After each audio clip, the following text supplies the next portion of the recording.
السلام علیکم ویئرز، کیسے ہیں آپ لوگ؟ آج ہم بات کریں گے کچھ قرآنی واقعات پر، جس میں اسپیسیفکلی نوح علیہ السلام کی کشتی اور طوفان نوح کے بارے میں بات کریں گے۔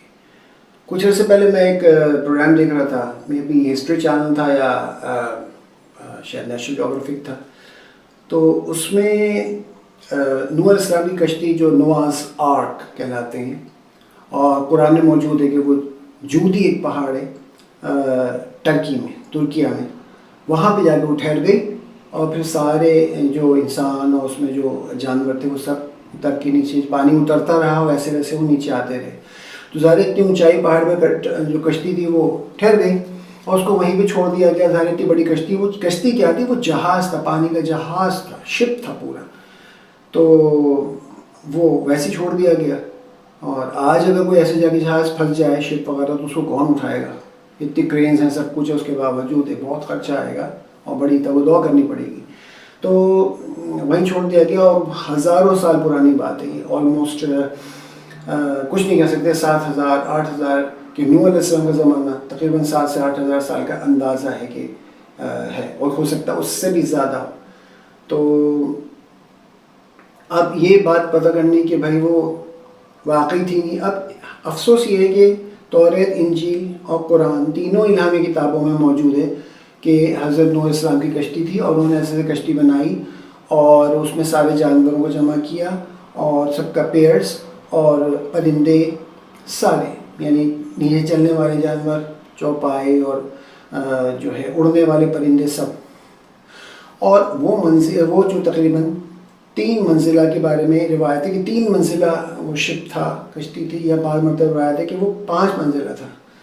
تو اس میں اسٹیپ بائی اسٹیپ تھا۔ ایک میں تو انسان تھے، انسانوں کو رہنے کی جگہ تھی، ایک میں جو ہے جانوروں میں جو درندے تھے اس طرح کے، ان کو الگ رکھا گیا تھا، بیسٹس، کارنیورس، اور اسی طرح سے ایک جو تھا اس میں جو ہے وہ باقی جانور جو ہربی وورس تھے اور جو ذکر نہیں پہنچا سکتے تھے وہ تھے، اور اسی طرح سے جو باقی اطراف حصہ تھا اس میں پرندوں وغیرہ کا تھا کہ وہ پرندوں کے گھونسلے اور ان کی سب کچھ جگہ بنا دی تھی کہ وہاں کے وہ اپنا بسیرا کر لیں، اور پھر پوری کشتی، اور ایک حصہ جو بچ جاتا ہے اس میں کھانا پینا تھا، پانی کا بہت بڑا ذخیرہ اور کھانا، اس میں سے ہر چیز تھی۔ اچھا، اب ایک صاحب کو میں نے کہتے سنا کہ کیونکہ وہ ایسے ہے کرسچن بلیف پہ، لیکن بہت سے مسلمانوں میں بھی اور کرسچنز میں بھی لوگ ایسے ہیں کہ جو نعوذ باللہ معاف کرے، اب بھی وہ بائبل یا قرآن کی باتوں کو اس کے اوپر شک کرتے ہیں، کہتے ہیں پتہ نہیں ایسا ہوتا ہے۔ کوئی ڈاکٹر تھی، بہت قابل تھی، فرما رہی تھی کہ پتہ نہیں کوئی پروف نہیں ملتا کہ ایسا کوئی پانی کا اتنا بڑا طوفان کبھی دنیا میں آیا تھا۔ واہ بھائی واہ، زبردست بھائی، زبردست یعنی ابھی تک وہ اس چکر میں کہ ہم پروف کو ملے گا، جبکہ ہم نے بہت سارے ہسٹورینس کو کہتے سنا، بہت سارے لوگوں کو کہتے سنا کہ بھائی proof was there, it is still there. بہت سارے پہاڑوں کی کارونگ ایسی ہے اتنی اونچائی پر کہ صاف لگتا ہے کہ اس پہ آگے پانی نے بہت زوردار ٹکریں ماری ہیں، اور تقریباً اندازہ یہ ہے کہ 1 مہینہ پانی اس پہ لگا رہا ہے، تو وہ کارونگ ایسی آ گئی ہیں، اور بہت بھونچال آیا تھا، اور وہ کہہ رہے ہیں کہ جناب وہ اس میں تو تھا ہی نہیں کچھ، اور اس کا کوئی پروف نہیں ملتا۔ ماشاء اللہ سے کافی پڑھے لکھے، زیادہ پڑھے لکھے ہو جاتے ہیں تو مجھے لگتا ہے کہ عقل خبت ہو جاتی ہے اور ماوراؤں نقل ہو جاتے ہیں، تو کیا ان کو شک ہے کہ جو الہامی کتابوں میں آئے اس میں کچھ گڑبڑ تھی؟ ایک اور صاحب فرما رہے تھے، وہ بھی کافی قابل تھے، قابلیت کا معیار دیکھیں، کہتے ہیں کہ جتنا پانی آیا کہ پورا دنیا ڈوب گئی پانی میں، یہاں تک کہ ہمالیاز اور ایوریسٹ وغیرہ بھی ڈوب گئے ہوں گے، اتنا پانی تو ٹوٹل سمندر میں بھی نہیں ہے۔ ان کی بات سنیں آپ، اتنا پانی تو سمندروں میں بھی نہیں ہے بھائی۔ پہلے دنیا ساری کی ساری پانی میں ہی ڈوبی ہوئی تھی، بعد میں آہستہ آہستہ پانی کو اللہ نے اتارا ہے، گہرائیاں زیادہ کی ہیں، اور اس کو کہتے ہیں ڈائلیکٹک میٹریلزم، جزلیاتی مادیت، جب دنیا میں اس کی لیئرز پہ ارتھ کی جو کریسٹس ہیں اس میں تغیر و تبدلات، تو اس میں جو ہوتا ہے اس کو ہم کہتے ہیں زلزلے آئے، آتشفشاں پھٹے، زمین کریک ہوتی ہے، لاوا نکلتا ہے، بعض چیزیں اندر چلی جاتی ہیں، جیسے کہ ڈائناسور چلے گئے، جنگل کے درخت چلے اور چلے گئے، اور کوئلہ بن کے نکل رہے ہیں آج۔ تو ایسی بے وقوفانہ باتیں وہ کر رہے ہیں بیٹھ کے، کہہ رہے ہیں کہ اتنا پانی نہیں تھا. بس اپنی اپنی عقل کی کسوٹی پہ باتیں ہو رہی ہیں. تو اینی ویز پھر بھی جہاں جوتی پہاڑ ہے اس سے جہاں کشتی کا نشان ملتا ہے تو ظاہر پتھر آ گئی, وہ عجیب ہو گیا اس کا حال, تو اس کے شیپ اوپر سے آتا ہے. اور یہ بھی آرکیولوجسٹ کہہ رہے ہیں, تو جیولوجی کے بڑے ایکسپرٹس ہوتے ہیں, وہ کہہ رہے ہیں کہ جو اوپر سے دیکھ رہے ہیں وہ کہہ رہے ہیں یہ جو شیپ آیا ہے, یہ جو شیپ بالکل ایک شپ کا ہے, ایک کشتی کا ہے, بوٹ کا ہے, وہ زمین کے اوپر نیچے ہونے سے نہیں کریشن آئی ہے اس کی. یہ کریشن جو ہے یہ اس طرح کی نہیں ہے, اس لیے آس پاس میں ایسی کوئی کریشن نہیں ہے. اور باقاعدہ اس کی جو کنارہ جو اس کو جو سائڈ ہوتی تھی, جس کو عرشہ کے اوپر والا حصہ ہوتا تھا, اس کے ساتھ گہرائی بالکل بہت شدید گہرائی ہے. اب ظاہر اتنی پرانی لکڑی کیسی بنی تھی, کیا تھا, وہ پورا لکڑی کا جہاز تھا. اور وہ جو ہے اس سے پتہ چلتا ہے کہ اس میں بعض میں جو ان کی جو میخیں ٹھوکی جاتی تھیں وہ بھی بالکل پتھرا گئی ہیں, اور چٹانوں میں پتھر جیسی لکڑی ہو گئی ہے, اور پتھر اور مٹی کے ساتھ ساتھ وہ ایسا بھی نظر آ رہا ہے کہ ایسے ایسے ایسے ایسے سرکلز میں کہ وہ میخ ہے. اچھا ایک اور مزے کی بات یہ کہ اینکرز تھے اس کے جو لنگر ہوتے ہیں. اچھا اس وقت جو پہلے دفعہ کشتی اللہ تعالیٰ نے سکھایا کیسے کشتی بننی ہے, کیا بنانا ہے, تو نوح علیہ السلام نے کشتی بنائی اور ایمان والوں کے ساتھ مل کر کے وہ تختے لائے. ایک زمانہ لگا ہے, کشتی فٹافٹ نہیں بن گئی بھائی, جہاز فوراً نہیں بنتا. ایک صاحب اور فرما رہے تھے ایک ایکسپرٹ کہ امپاسبل ہے 7-8 ہزار سال پہلے ایسی زبردست, یعنی کہ وہ اتنی بڑی لمبائی ہے, تو آج کی شپ سے ناپ رہے تھے کہ ایسا شپ اس زمانے میں اور چند عام سے لوگ آ کے بنا دیں, یہ امپاسبل ہے. تو میں تو مطلب مجھے تو ہنسی آ رہی تھی بار بار کہ اتنی تحقیق کر کے, اتنے پڑھ لکھ کر کہ یہ لوگ جاہل کے جاہل ہی رہ گئے. بھائی کوئی وہ تو قرآن میں آ گیا, بائبل میں آ گیا کہ بھی ہوا, ان کو یوں ہوا, ایسے سے ہوا, نافرمان تھے, انہوں نے کہا بناؤ, انہوں نے بنایا, اور یوں آیا, طوفان آیا, زمین سے بھی پانی نکلا, ٹھیک ہے نا, زمین سے بھی پانی نکلا ہے, اوپر سے بھی بارش ہوئی ہے, اور سمندر بھی چڑھ گئے تھے. تو اس طرح سے 3 طرح سے اللہ تعالیٰ گھیر کے پورے دنیا کو غرق کر دیا. 40 دن تک یہ چیز رہی ہے. ایون ہندوؤں کی جو مذہبی کتابیں ہیں ان میں بھی یہ 40 دن طوفان کا پورا قصہ موجود ہے. جبکہ خود ہندوازم کے لوگ کہتے ہیں کہ ہمیں اپنی کتابوں کی آتھینٹیکیشن کا نہیں پتہ, ہمیں ان کے بارے میں پوری طرح نہیں آگاہی ہے کہ واقعی جس میں جو لوگ ہیں وہ متھ ہے, مائتھولوجی ہے, انڈین میتھولوجی کہلاتی ہے, جیسے گریک میتھولوجی تھی, یا یہ کہ ویسی یہ فیکٹ ہے جیسا کہ ایجپٹ کے بارے میں جو کچھ ہے وہ فیکٹ ہے, کیونکہ آج پیرامڈس موجود ہیں. نہیں ہوتے تو لوگ یقین نہیں کرتے کہ ایسی کوئی بلڈنگ بنی تھی, جیسے کہ بابل کے معلق باغ, ہینگنگ گارڈنز آف بیبلون, تو کہتے ہیں نہیں ایسا نہیں تھا, تھے, ناپید ہو گئے. تو بات کو کرنا چاہیے کہ اللہ تعالیٰ نے اس سے پہلے قرآن میں لکھا ہے کہ ہم نے ایسی ایسی قومیں پیدا کی ہیں کہ تم سوچ نہیں سکتے, بہت زبردست قومیں, اور وہ تم سے زیادہ زبردست جواب تھے, لیکن ان کو ختم کیا گیا, تباہ کیا گیا کہ نافرمانی, انہوں نے نافرمانی کی, اللہ تعالیٰ کی نہیں مانا, نبی کی بات نہیں مانی, اور گناہ کرتے رہے. تو بہرحال لنگر ملے, یعنی کہ جوتی پہاڑ کے ساتھ جو کشتی ہے اس کے آج سے تھوڑا کافی گاڑی میں بیٹھ کے آنا پڑے گا. اب نیچے پہاڑ سے اترے ہیں بہت اونچائی پہ, پھر جا کے گاڑی میں بیٹھے ہیں, تو وہ لنگر جو تھے جگہ جگہ پتھر پڑے ہوئے دھسے ہوئے ہیں, بڑی بڑی چٹان, ایسے وہ چٹان نما لنگر تھے. اور ان میں جو ہے وہ تھا, انہوں نے دیکھا کہ لنگر جو ہے وہ پتھر کے تھے, بڑی بڑی چٹانوں کے. ان میں وہ کیسے ملے ہیں کہ ایسے پورا آپ دیکھیں ایک چٹان یوں دھسی ہوئی ایسے کھڑی ہوئی ایسے کر کے, اور اس کے یہاں پر ہے نا, یہاں اس کے اینڈ پہ اتنا بڑا بڑا سوراخ ہے. صاف لگ رہا ہے کہ سوراخ قدرتی نہیں ہے, اس کو بنایا گیا ہے, اور اس میں رسے ڈال کے ان کو باندھا گیا ہوگا تاکہ کشتی جب چلے تو بیلنس رہے. اور لنگر ایسے نہیں تھے جو آج کل کے ہوتے ہیں ایسے کر کے نیچے ڈالا اور کھنڈا چلا گیا, بلکہ ہر طرف سے 4-5-6 لنگر تھے, بہت سارے, بہت بڑا شپ تھا. تو پتھروں کے لنگر تھے. جب وہ پانی آیا, وہ اٹھنا شروع ہوئی, تو لنگر اس کو بیلنس کرتے تھے کشتی کو, تاکہ وہ ڈاواڈول ہوتی رہے لیکن ڈوبے نہیں.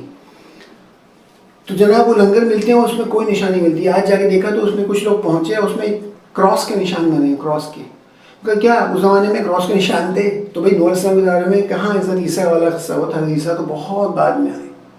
تو لوگوں نے وہاں پہنچی, دیکھا, انہوں نے کراس کھود کے کارونگ کر کے باقاعدہ کھوٹے اور ہتھوڑے سے, نیل سے کارونگ کر دی اس پہ, ایک مقدس اس میں سمجھ کے, لیکن وہ اس وقت کا نہیں ہے.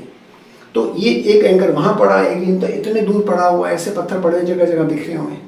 تو انہوں نے اندازہ لگایا کہ یہ جب طوفان نیچے بیٹھ رہا تھا جب ہو رہا ہوگا تو اس وقت انہوں نے یہ کر کے لنگروں کو چھوڑنا شروع کیا ہوگا تاکہ کشتی ٹھہرے اور پانی نیچے جا رہا ہے تو کہیں زمین پہ ٹک جائے. اور یہی ہوا تھا کہ لنگر لوڑتے ہوئے جا کے کہیں آ کے کہیں دھنس گئے, کہیں جا کے نیچے جا کے پانی میں دھنس گئے, اور پھر پانی جب اتر گیا تو سب باہر آ گئے, اور وہ آج تک اپنی جگہ پہ ایسے پڑے ہوئے. تو یہ پروف ہے اس بات کا کہ بھائی وہ شپ وہاں پہ تھا, اور وہ جو شیپ ہے وہ دنیا زمین کے ہلنے جلنے سے نہیں بنا ہے, وہ کچھ تھا اور وہاں پہ پروف مل رہی ہے. ابھی وہ اس کو اسکین کر رہے ہیں, اس میں جو پورا جو اسٹوریز بنی ہوئی تھیں اس کی, یعنی 5 منزلہ یا 3 منزلہ جو تھی, وہ پورا پڑے جو کچھ بھی تھا اس میں جو چیزیں تھیں وہ سب پتھرا گیا, پتھر ہو گیا, دیمک لگ گئی. دیمک لگنے کے بعد وہ دیمک بھی ہوتی مٹی بن جاتی ہے, وہ مٹی کا ڈھیر بن گیا وہ, اور بہت بڑا تودے کی طرح اونچا. لیکن کیا ہے کہ ایسے کشتی ہے اس میں ایسے کر کے بنا ہوا ہے اوپر یوں کر کے, وہ جو مٹی کا جو لیئر ہے ایسے کر کے بنی ہوئی بہت بڑی, اور پھر بعد میں حصہ ہے کچھ عرشے کا جو گرل ہوتی سامنے آپ باہر دیکھتے ہو, پھر بالکل نیچے کھائی ایسے کر کے. تو کلیئر سمجھ میں آتا ہے کہ وہ نوح اسلام کا شپ ہے, جہاز ہے. اور کیسے بننا کیا ہوا تو اللہ تعالیٰ نے بنوایا. بات بیکار کرنے کی ہوتی ہے کہ کیسے کیا, کوئی امپاسبل ہے, every thing is possible. Impossible تو ہوتا نہیں ہے, پڑھے لکھے لوگ کہتے ہیں کہ امپاسبل میں سے نکال دو, خالی پاسبل چھوڑ دو, ٹھیک ہے نا. کوئی خدا نہیں بن سکتا, کوئی اللہ کی جگہ لے سکتا, یہ امپاسبل ہے. کوئی نبی نہیں بن سکتا, یہ امپاسبل ہے. اب کوئی نبی نہیں آئے گا, یہ بالکل یہ بات ہو ہی نہیں سکتی, نبی آئے گا, کوئی امپاسبل. یہ چیزیں اللہ نے منع کر دی, مہر لگا دی, ٹھیک ہے نا. تو یہ چیزیں ہیں, لیکن باقی چیزیں عام جو ہیں عجیب چیزیں ہیں وہ سب پاسبل ہیں, ایوری تھنگ از پاسبل. تو یہ بات کلیئر ہوئی. اور پھر ایک اور کوشچن اٹھا تھا کہ جانور جو گوشت خور تھے تو انہوں نے حملہ نہیں کیا. اب وہ سمجھ رہے ہیں کہ عجیب لوگ ہیں بھائی, سسٹمیٹک تھا, منزلیں تھیں اور اللہ نے ان کو تابع کر دیا تھا. جب سب آ رہے تھے, شیر چیتا بھالو بھی آ رہے تھے, انہوں نے حملہ کیوں نہیں کیا؟ نوح علیہ السلام ان کو پابند تھے, وہ پابند تھے اللہ کے حکم کے کہ وہ جو سے نبی کہہ رہے ہیں ویسا کرنا ہے کہ اللہ کی مخلوق ہے. اور ان کو ہانکتے رہو جا کے, وہ اپنی جگہوں پہ جا کے سیٹ ہوتے رہے, بیٹھتے رہے جا کے, اس میں رہے 40 دن. تو وہ کہہ رہے ہیں صاحب کہ جناب انہوں نے حملہ کر, وہ سمجھتے سب کو ایک ساتھ جمع کر لیا ہوگا, سارے جانور ایک ساتھ ہوں گے, انسان بھی وہی ہوں گے, تو وہ پھر حملہ کر رہے ہوں گے, جو ان کو کھانا نہیں ملا ہوگا. بھائی کھانا تھا پہلے سے ہی, بہت سارے جانور جو ہوتے ہیں ان کا شکار کیا گیا اور ان کو باقاعدہ اسٹور کیا گیا اندر. کیسے کیا گیا, کیا کیا گیا, وہ تو وہی جانتے, اللہ جانتا ہے, وہ لوگ جانتے ہیں. وہ اسٹور کیا گیا, بہت سارا گھاس, اناج, یہ سب اسٹور کیا گیا. تقریباً 40 دن یا مہینے سے زیادہ کا سامان رکھا گیا تھا کھانے پینے کا. انسانوں کے لیے بھی پانی بھی رکھا گیا تھا میٹھا, اور اس کے بعد پھر وہ ان کو کھلایا جاتا تھا اور وہ کھاتے تھے اور قناعت کرتے تھے. اور جب حکم آ کے کھل جاؤ اور نکل جاؤ تو پھر وہ نکل گئے اور پھیل گئے, اور اللہ تعالیٰ نے پھر ان جوڑوں کو بڑھایا اور پوری دنیا دوبارہ سے بھر دی. تو بھائی یہ تھا سلسلہ.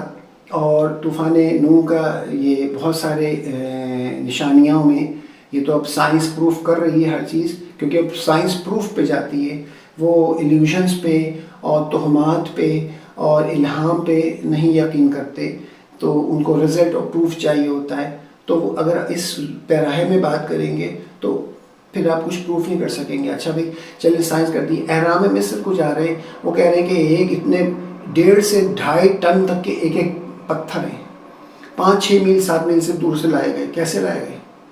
نو آنسر. چپکائے گئے. کیسا مسئلہ تھا کہ ایک ATM کارڈ بھی نہیں آ سکتا ہوں کہ دراز میں گیا تمہیں, اور ایسے فٹ ہے کہ ایک دوسرے کے ساتھ سپورٹ کر رہا ہے ایک دوسرے کو. ٹیڑھے میڑھے بڑے چھوٹے ہیں لیکن ایسا ایکیوریٹ ہے کہ پورا ٹاور پورا کھڑا ہوا ہے, جو پیرامڈ ہے پورا ایسے کر کے برابر 4 حصوں کے ساتھ. تو اس پہ پلستر بھی تھا اور بہت کچھ تھا اس میں, جس طرح اندر ٹنلز بنی ہوئی ہیں اور کیسے کیسے بنا ہوا ہے. تو انکریڈیبل, ہوش اڑ جاتے ہیں. ایک طلسم ہوش ربا ہے وہ خود. اور آج پتہ چل رہا ہے اندر سے توڑ کے اندر گئے کہ کیا ہے اندر, تو پتہ لگا دروازے نہیں تھا, توڑ کے اندر گئے تو جناب راستے بنے, اوپر یوں جا رہا ہے, پھر یوں آ رہا ہے, پھر نیچے آ رہا ہے, پھر ادھر جا رہا ہے, پھر ادھر نکل رہا ہے, اور پھر جا کے بریل چیمبر بھی آ رہا ہے, اور چیمبر میں جانے کا سوائے اس کو کوئی راستہ نہیں, اور اندر بھی بڑی خوبصورت کارویں بنی ہوئی. یہ حیران کن چیز ہے, یہ اللہ تعالیٰ نے انسان کو اتنا زبردست بنایا ہے. تو چلے جائیں پیٹرا شہر چلے جائیں, اور مدائن صالح چلے جائیں سعودی عرب میں. صالح علیہ السلام کی قوم کا جو شہر تھا, چٹانوں پہاڑوں کو تراش کے انہوں نے گھر بنائے, اندر تک پورے کمرے ہیں اور بڑے کمفرٹیبل اور ٹھنڈے کمرے ہیں.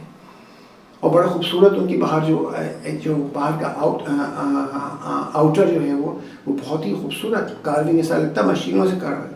اور اللہ تعالیٰ خود فرما دیا قرآن میں کہ بھائی وہ ہم نے ایسے قوی اور طاقتور لوگ پیدا نہیں کیے زمین پہ, اور وہ بھی تباہ کر دے گئے نافرمانی کی وجہ سے.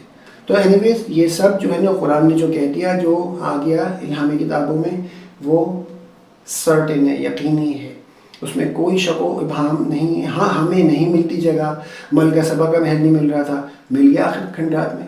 اب ایک کلیوپیٹرا کے ڈھونڈتے پھر رہے ہیں مقبرہ, مل جائے گا کسی دن بھی. لیکن جب لکھا اس کا نام آیا, کہانی میں یہ تھا مارک اینٹونی کون تھا, جولیس سیزر, اس کا سارا سلسلہ, تو چیزیں موجود ہوتی ہیں. جب تک ملتی نہیں ہیں آپ آئیں بائیں شائیں باتیں کرتے ہیں.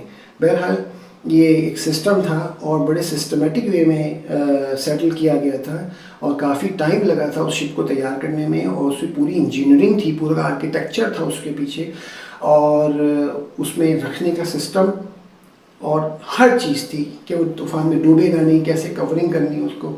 تو یہ اتنی معمولی چیز نہیں تھی, تو اسے بتا دیا گیا ہے. باقی ڈیٹیل کریں تو قرآن جیسی پتہ نہیں کتنی کتابیں بھر جائیں گی جب اس کی تفصیلات آئیں گی کہ اس کو کیسے بنایا گیا, اس میں کیسے 40 دن تک سروائیو کیا گیا.